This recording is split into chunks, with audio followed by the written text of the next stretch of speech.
Welcome to another deep dive, and today we'll be taking a close look at Rachel Joyce's The Unlikely Pilgrimage of Harold Fry. It's a novel, and it's about this journey, a walk across England, and the main character, he's just an ordinary guy, but on this really kind of extraordinary mission. Yeah, it really is fascinating, I think, how Joyce uses this really simple idea, like a guy walking.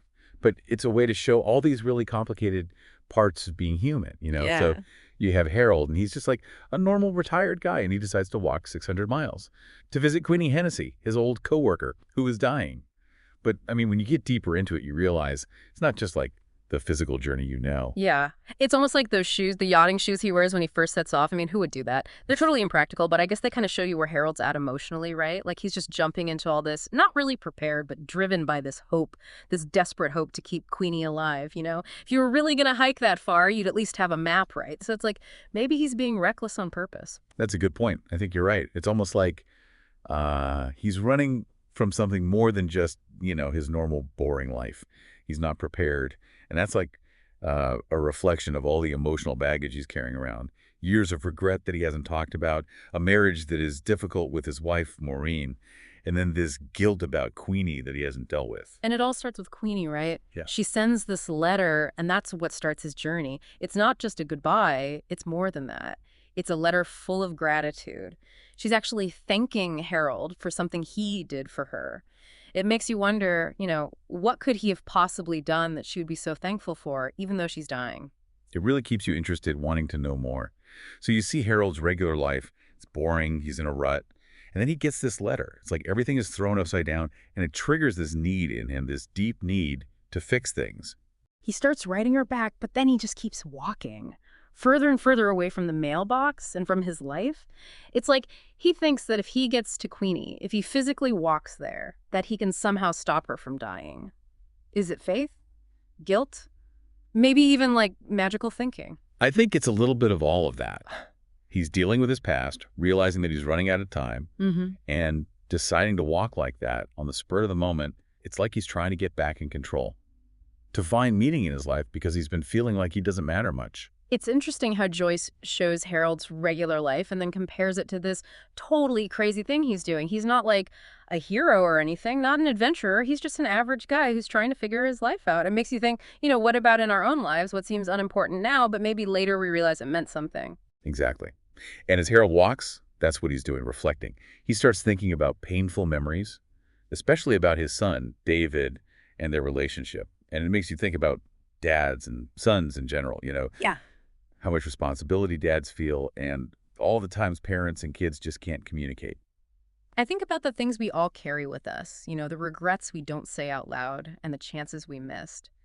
Harold's journey is extreme, but maybe it's also kind of a metaphor for how we all want to make things right. Definitely. And as he walks, he meets all these other people, and they're all dealing with their own struggles too. Like there's a young woman who's addicted to drugs, a man whose wife has died.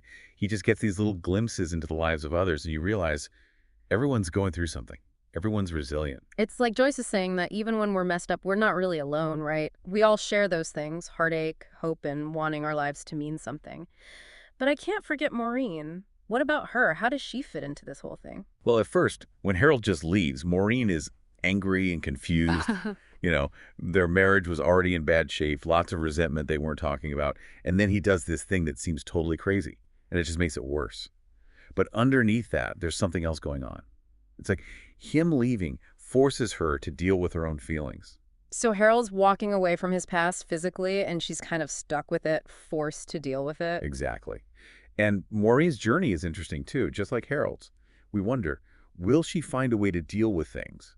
Maybe even find a way back to Harold. It's amazing. Joyce uses the fact that he's walking, like physically walking, to show his inner struggle too. So like blisters, being tired all the time, being hungry. They're not just, things that happen when you travel. They're more like metaphors for the emotional stuff he's carrying. Yeah, it's true. Every step he takes, it's like he's facing those years he spent avoiding those feelings, the tough ones. Hmm. And I guess it's because of that, this vulnerability, being forced to face his own limits physically, that makes Harold start to open up, like in ways he didn't expect. You were talking about those people he meets on the road. It's not just that we see what it means to be human through them. It's that Harold actually starts to, talk to them. He's different now from when he left home. Exactly. Like, remember that girl in the cafe? The one with the addiction? I mean, the old Harold would have just, like, kept away from that. He wouldn't know how to deal with that kind of emotion. But this time, he listens. He actually connects with her. And that's a big change for him, learning to empathize, you know? And he needs that to deal with his own stuff, his own past. Which brings us back to Queenie. So he's walking, and the memories keep coming. Not just the good times, but also that time when their friendship fell apart, when he didn't stand up for her, you know? He must feel so guilty about that after all these years. Oh, yeah, definitely. And it gets all mixed up with his feelings about David, his son. We find out that David had problems. He was troubled. And Harold blames himself, thinks he should have been a better dad. So you have the guilt about Queenie and then the pain from his relationship with his son. It's all this complicated emotional mess that Harold has to figure out. Makes you think, doesn't it? How many of us are carrying around stuff like that? You Yes. know, past relationships that went wrong, all those what ifs and if onlys we can't stop thinking about. Harold's journey is pretty extreme, but it's also like, well, it's kind of what we all go through. Totally. It reminds us that even if it hurts, we have to look back, face our past. That's how we grow, how we heal. But then something happens to Harold that changes things up. He's not just dealing with his own demons. He's suddenly in the spotlight, you know, like famous. Oh, right. The media finds out about him and it just explodes. People are making him out to be all sorts of things, like a spiritual leader or a symbol of hope. It must be hard to handle all that attention, especially when he's already so vulnerable. Definitely. Everyone wants something from him. All this attention, it's overwhelming. Some people are sincere, but others, they have their own reasons. And it makes Harold ask himself a tough question. Who am I doing this for? Is it really for Queenie? Or myself? Or am I just putting on a show for everyone? So he's not just walking to get to Queenie, he's also walking to figure himself out. Exactly. And it's too much. So he does something interesting. He gets away from the crowds, leaves all that behind, and keeps walking alone. It's like sometimes you need to be by yourself to really grow, you know, away from all the noise and expectations. But while Harold's finding peace in being alone, what's happening back home? What about Maureen? Oh, yeah. Last we heard, she was trying to figure out what to do with Harold gone.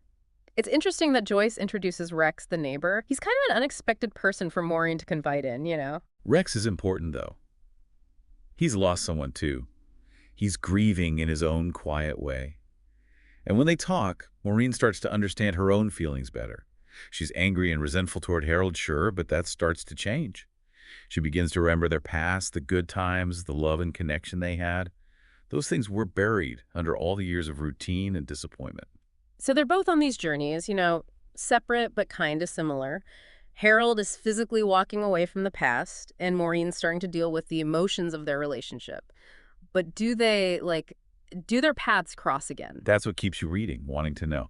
As Harold gets closer to where Queenie is, he's changed. He's faced his demons. He understands himself better. But the hardest part is still ahead, facing Queenie. It seems like the physical journey, all those miles, was just getting him ready for something even bigger. Yeah, I think you're right. And as we go into the last part of our deep dive, we'll see what happens. We'll see the power of acceptance, forgiveness, and the strength we all have inside. We'll see Harold finally get to where he's been walking all this time. So, last we left off, Harold was almost there, right? Like, he'd walked all that way and changed so much. You'd think when he finally reaches Queenie, it'd be this big moment. But that's not really how Joyce writes it. Yeah. It's interesting. When he gets to the hospice, it's really quiet.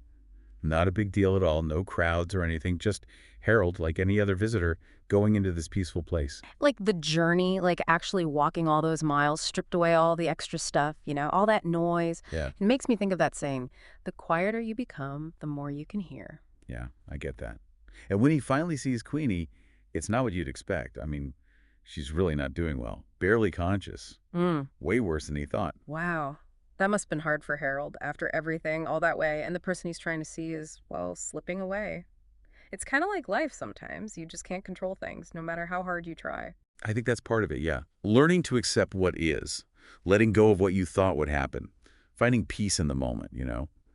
But even though she's weak, Queenie still shows Harold how grateful she is. She gives him a little gift. We don't know exactly what it is, but it's something from their past. That's a good point. It's small, but it means a lot. What do you think that gift represents for Harold? I think it's closure. Like, she's saying his journey meant something. It wasn't about saving her or even fixing the past. It was about him finding his own peace, you know? Right. And Maureen, we haven't talked about her in a while. Remember, she was on her own journey back home. Does she ever, find her way back to Harold? She does, and it shows how much she's grown, too. It's like seeing Harold be so brave and understanding their relationship better, it inspires her.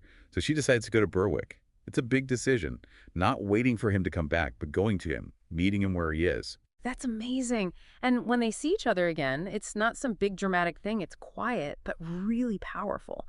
No big declarations of love or anything, just acknowledging the hurt they caused each other. And this hope, a shared hope for a new start. It's really beautiful how Joyce shows forgiveness and second chances. And it brings the whole story together. Harold's journey, the outside journey and the inside journey, they were both reflections of each other.